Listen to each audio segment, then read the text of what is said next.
আসসালামু আলাইকুম। কী অবস্থা, কেমন আছেন সবাই? নিশ্চয় আল্লাহর রহমতে ভালো আছেন, সুস্থ আছেন। সবাইকে জুম্মা মোবারক। দেখতে পাচ্ছেন এখানে কিছু চাল নিয়েছি। এই চালগুলো হলো আসলে পোলাও চাল। আজকে আমি খিচুড়ি রান্না করব। এই চালের সাথে চাল নিয়েছি প্রায় 4 পট, আর ডাল নিয়েছি 1.5 পট। তারপরে তো চালগুলো ধুয়ে রাখলাম।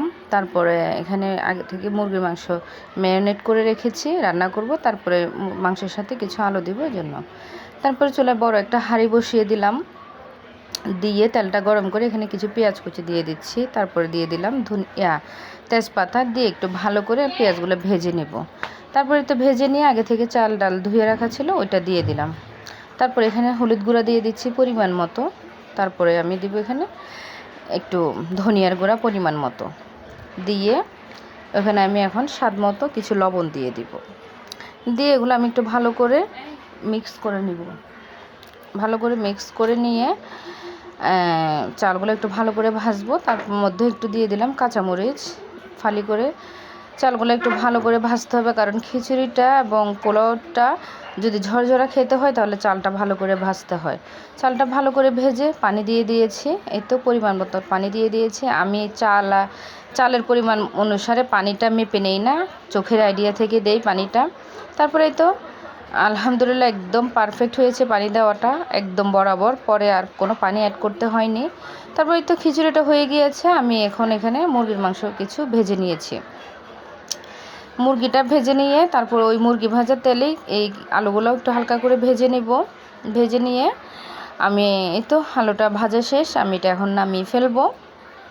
নামিয়ে ফেলে সেই মুরগি ভাজার তেলটাতেই আমি কিছু পেঁয়াজ কুচি আর কাঁচামরিচ ফালি করে রেখেছিলাম, ওটা দিয়ে দিয়েছি। তেজপাতাও দিয়ে দিয়েছি। এগুলো দিয়ে আমি এটার সাথে কিছু আদা রসুন অ্যাড করেছি গন্ধটা চলে যাওয়ার জন্য, কারণ কাঁচা গন্ধটা থাকলে ভালো লাগে না। তারপর এখানে রেডিমিক্স মুরগির মাংসের মশলাটা দিচ্ছি। তারপরে দিয়ে দিচ্ছি পরিমাণ মতো হলুদ গুঁড়া, একটু কম দিতে হবে হলুদের গুঁড়া যেহেতু মুরগির মশলাটা দেওয়া আছে। তারপরে পরিমাণ মতো মরিচের গুঁড়া দিচ্ছি। তারপরে এখন দিয়ে দিচ্ছি পরিমাণ মতো ধনিয়ার গুঁড়া দিয়ে আমি এখানে একটু স্বাদ মতো লবণ দিয়ে দিচ্ছি। তারপরে আমি এখানে পানি দিয়ে মশলাটা একটু কষিয়ে নেব, মশলাটা যেন পুড়ে না যায়, এই জন্য পানিটা দিয়ে। তারপর মশলাটা কষানো হয়ে গিয়েছে।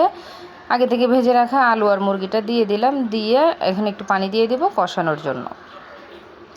একটু ভালো করে কষাতে হবে। তারপরে এই তো কষানো হয়ে গিয়েছে। এখন আমি ফুল রান্নার জন্য পানিটা দিয়ে দিয়েছি। তারপরে তো আমার রান্নাটা হয়ে গিয়েছে। আর এই পাশে আমার ভাসুরের জন্য এই একদম অল্প তেল মশলা দিয়ে মাংস একটু বসিয়েছি। তারপরে এই তো ভাইয়ার রান্নাটাও হয়ে গিয়েছে। ভাইয়ের জন্য যেটা রান্না করেছি অল্প মশলা দিয়ে, এই তো আজকে এগুলো রান্না করেছি।